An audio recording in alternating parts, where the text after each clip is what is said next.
everyone, thanks for joining me. I am Tia and welcome to TT's Urban Pantry. Today I am going to be making some berry jam. I have about 2 cups of blueberries, 2 pounds of strawberries, and 12 ounces of raspberries. I picked through, got all the furry ones off, all the nasty bruised ones off. I cut up and diced my strawberries, and then I actually sectioned them. So here in this container is 2 2/3 cup. I have enough left for another batch, but we're going to start with working in halves. I am also going to be using my ball jam and jelly maker. I like this better because it does all the stirring for you. When you're making jam or jelly, you constantly have to stir to make sure it doesn't stick, to make sure it sets. I don't have to do that with this. This does it all. So I'll show you how to use that. I love this. I haven't gone back to making jam or jelly the regular way. I only use this. My consistency is always the same. So we have 2 2/3 cup of mixed berries, strawberries, raspberries, blueberries. I have 6 4-ounce jars. The recipe calls for 4 8-ounce jars, so I'm going to go ahead and open 2 more. Once this gets about halfway through its cycle, I will go ahead and wash these off and pop them in the water bath canner so they can start to get warm. I also have my classic pectin. You will need pectin because it is going to, number one, bring out the flavor of your jelly or your jam, whatever you're making that out of, and it's going to help set. So you want that jam consistency. I also have 1 teaspoon of butter and 3 1/3 cup of sugar. So we'll get started and I'll show you how to use this. First thing we're going to do is put in 3 tablespoons of pectin. Just going to sprinkle that evenly along the bottom.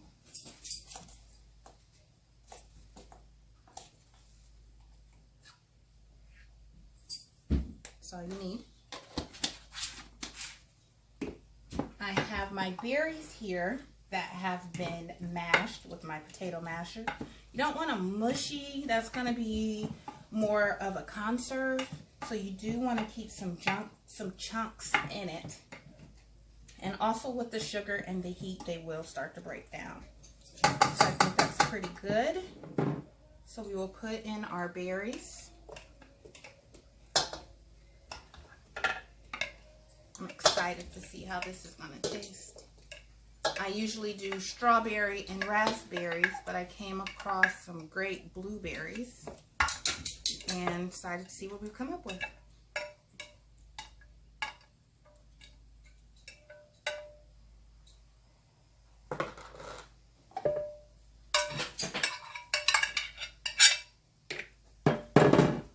So get those evenly around the bottom. And I'm going to put in my 1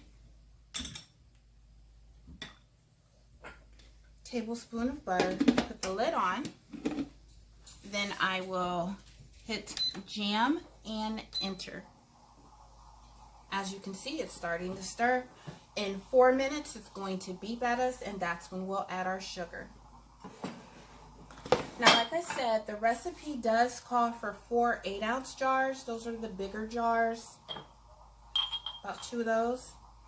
I think these are going to go fast in our house, and whatever's left over is going to make for a great gift. So I'm going to stick to the smaller jars. So I have 9 actually set aside because I've found in the past that maybe I do a long pour with the sugar, or I don't add in exactly the right amount of fruit. I kind of overdo it. But I always end up having 1, even if it's just a little bit. I can stick it in the refrigerator or freezer. But I do like to have at least 1 more ready to go. I also have my lids and my rings. And we are set to go. So we're going to wait those couple of 4 minutes. While we're waiting, I got the blueberries from Indian River Direct. I got a it was 5 pounds and I paid $20 for it. So I kind of split that up. I set a couple cups aside for jam, and then I dehydrated about 6 cups. And here are my blueberries. And then I also used my vacuum sealer food saver system, and working in 2-cup increments, I vacuum sealed those and we stuck them in the freezer. We will have these for pancakes, muffins, any type of bread, or if I want to use them again later down the line for more jam, I won't have to go to the store and buy any because I already have some and they were fresh off the farmer's truck. I like to always keep jams and jellies on hand for the family, or like I said, for a gift for someone. If you're looking for a Christmas gift or a birthday gift, it's so nice to have these on hand. Last year for Christmas, I gave almost everyone in my family a basket of home canned goods, and that went over really well. I don't know what I'm going to do this year because I can't give them the same thing. This is starting to warm up.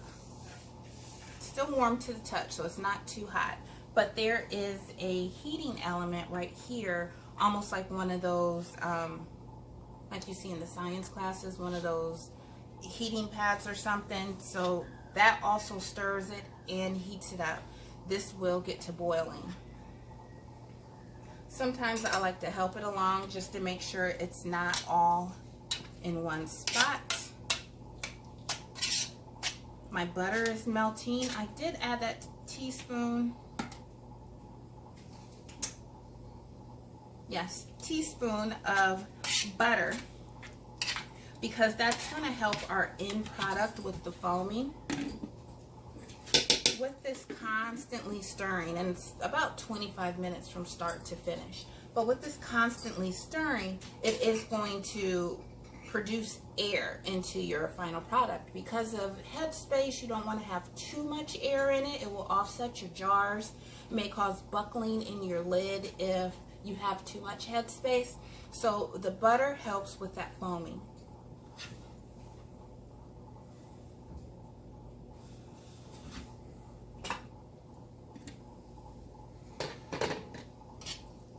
Smells great. I'm excited to see what it's going to taste like with the blueberries. It just beeped at us, so we will add in our sugar.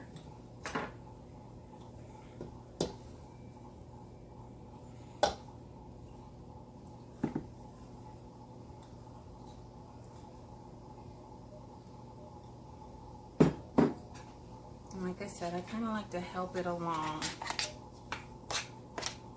just to help with any clumps. So I believe this has another 20 minutes in the process to go. So what I am going to do is wash off those jars and lids and get those all ready to go, and stick them in the hot water so they can heat up. And by the time those have heated up and we're all done and cleaned up our mess, this will be done and ready to can. So we are back, and we have about another 2-3 minutes left on this. I have washed my jars, put them in the water bath canner so they can all heat up so they are nice and hot. While we're waiting those last couple of minutes, I just wanted to show you what the mixture looks like before you mash it up. So I just kind of lay it all out here, and then using my potato masher, just squish it down. Not using making a mess. Not using too much force. Like I said, don't want it mushy. Otherwise, that will change the consistency of your jam. You do want to have it a little chunky. So I'll just set it to the side right here. And this is about done. See how the colors turn darker and our chunks of fruit.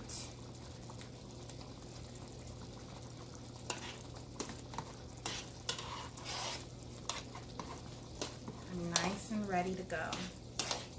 So when you get done, or when this gets done and you go to put it in your jars,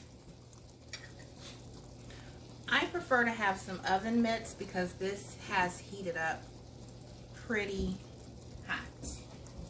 You can still work with it, but just to be on the safe side, especially if you have a lot of jars to fill, you can go ahead and use some mitts.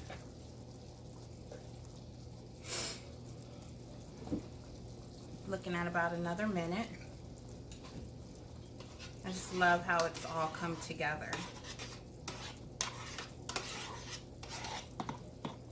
And no sugar has clumped on the sides or by the spinner. And usually when I'm done with this, because the heating element is still hot, you can't turn around and go ahead and make another batch. So what I like to do is I take this immediately off, fill my jars, and then I will rinse this off with some hot water while all that sugar is still pliable before it starts sticking and really making a mess. After about 5 minutes after I've gotten ready for the next batch, the heating element has cooled down. See, this beeped and it stopped spinning. Go ahead and try it without.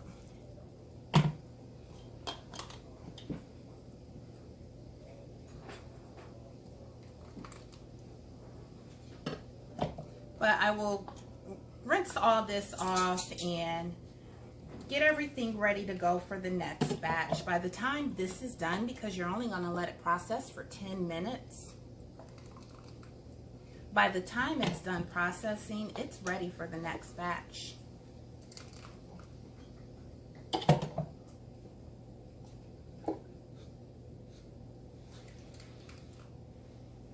So I am about to fill my 6th jar, leaving a little extra room in each jar for the headspace. You want to have 1/4 cup of 1/4 inch. This is this first little knob of headspace. So we have our spoon all ready to go to top everything off. Never fails with tomato sauce and jam or jelly. I'm gonna make a mess. So I like to work on a towel. 1, because our jars are hot, and 2, it saves my countertop.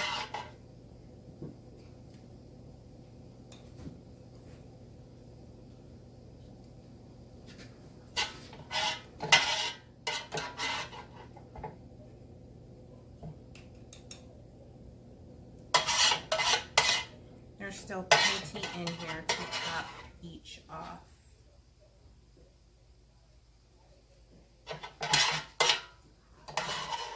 I could pour it in there.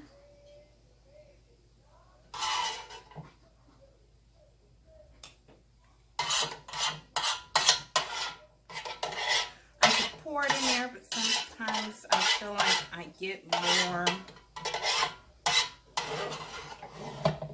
doing it this way, and I feel it's more accurate because I am using my headspace measuring tool right along with it. Because this is a jelly, it's a jam, but because it's a jam or jelly, you do not have to get the air bubbles out.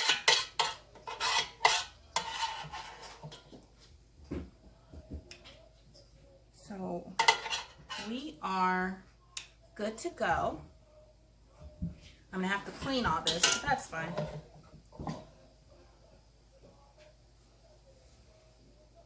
Using my little napkin and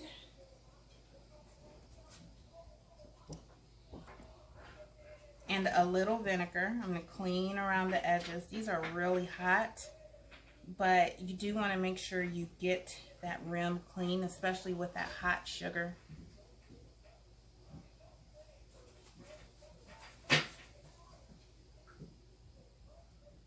I will worry about the outside of the jars later after they've been processed and they've sat for at least 12 hours up to 24. But for right now, we just want to clean our rims, the edge of our glass really good before we put those seals, those lids on. That way there's nothing in between the lid and the glass. So we ended up with 7 4-ounce bottles. Did you see that?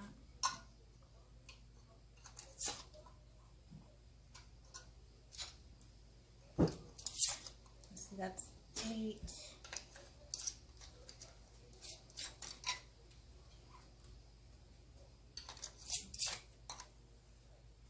16.